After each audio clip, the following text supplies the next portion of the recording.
everyone, welcome back from spring break. I hope it was fun and relaxing.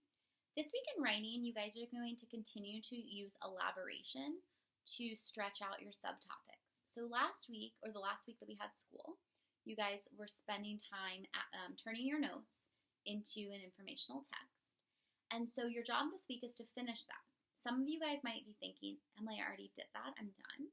And so this video is for you about thinking about how can you continue that elaboration. And so one thing that we talked about when we were working on our other informational text before we left for this virtual learning experience is that we can use linking words. And linking words are words that connect sentences and ideas together. And this list is going to be on our website. You guys had this in your writing folder, but you can print this out again. And these words make your writing more interesting and also makes it more clear. So some of the words are further, also, to, besides, finally, last, additionally, for example, in particular, similarly, unlike, later, next, then, things like that. So things that connect ideas and also connect across subtopics. So I'm going to give you guys some examples of those in action.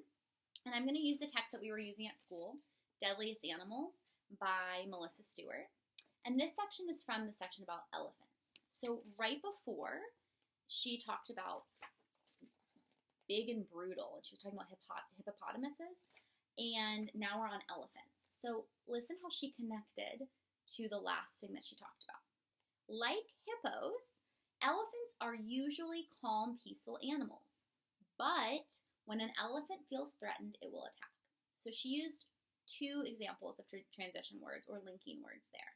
She said, like hippos, and that connected to what she just said. And then, but when an elephant feels threatened, it will attack.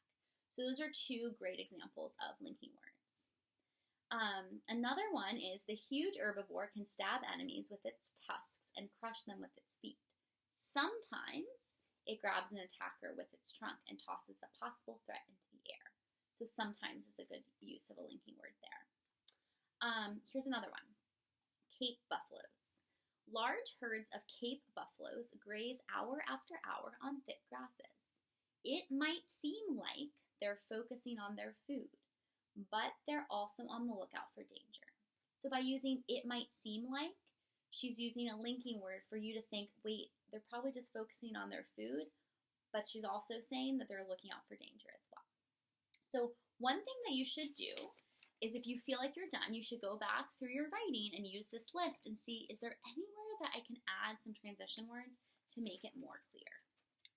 The other thing that helps with elaboration is for you to include things that good informational writers usually include. And we talked about some of these things before we embarked on this journey. And some of the things we talked about that you can include in your informational writing to make it more interesting were numbers. Like if you have the actual height or size of your animal, that's really important to be very specific with the numbers. Comparisons, comparing two animals. Melissa Stewart did that in here. She said, like hippos, elephants. Or you could say, unlike hippos, elephants.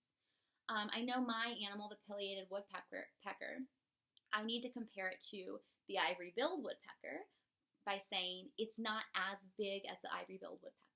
So I can make those comparisons, and that makes it feel more interesting. Anecdotes and observations. Anecdote is a fancy word for a personal story. Maybe you've personally come across the animal that you're researching, and you could share something. Maybe you're talking about raccoons and what they eat, and you could give a personal experience with raccoons. I know that raccoons are really hungry and great at getting into anything. One time when I was camping, they managed to take the top off of our trash can and spread food everywhere. Something like that. I know with mine, because I'm doing the pileated woodpecker, and if I'm comparing it to the ivory-billed woodpecker, I can say, even though it's not as big as the ivory-billed woodpecker, people aren't even sure if the ivory-billed woodpecker is still around. As we know from the book that we read, the True Blue Scouts of the Sugar Man Swamp. Sorry, it took me a minute to remember the name. The True Blue Scouts book. So I could bring that in, that we've read a story about the ivory-billed woodpecker. It's also important to use descriptive words. So maybe you've just been really basic with your sentences. See if you can add in some descriptive adjectives and verbs. Those verbs that really propel sentences forward and move them fast versus just it was or it is. And then another great thing to add to your writing is important vocabulary words. In my writing, I know one of the words I had, I used or I talk about that they eat both plants and animals, but I also use the word omnivore because that is the scientific term for eats both plants and animals. And then I could explain that. So I could say pileated woodpeckers are omnivores. That means that they eat both plants and animals. One type of plant they eat sometimes they eat berries and they eat nuts. Their most common type of food are carpenter ants. So you can talk about that and explain it in that way.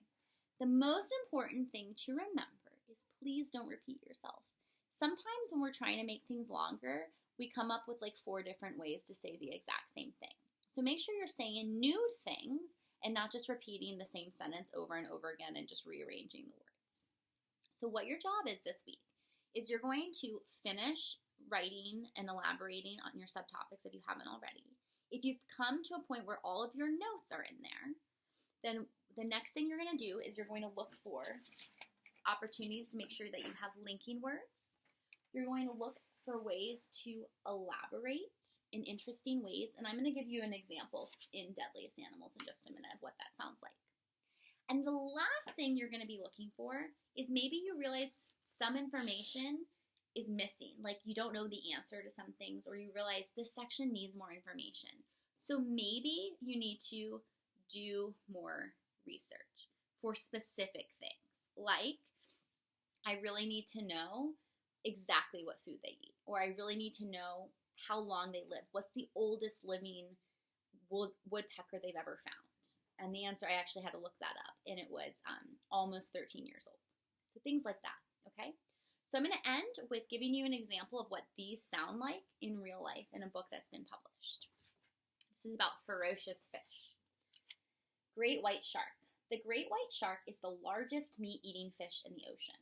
So that's a comparison. She's saying it's the largest in the ocean.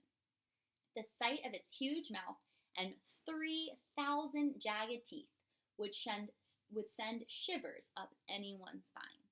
So she did a few things there. The sight of its huge mouth, huge is descriptive, 3,000, that's a number, jagged teeth, jagged's pretty descriptive, would send shivers up anyone's spine. That's kind of like an anecdote or an observation that she's making. What makes this shark so dangerous? Its super senses. It hears well and has excellent eyesight. Most important, its sense of smell is 10,000 times better than ours. So she included numbers. She compared the shark to humans. And also she did something that I didn't add that you could also do, was she asked a question. What makes this so dangerous? Well, here's your answer. So you could also add in questions. All right. I can't wait to read your writing. Have fun.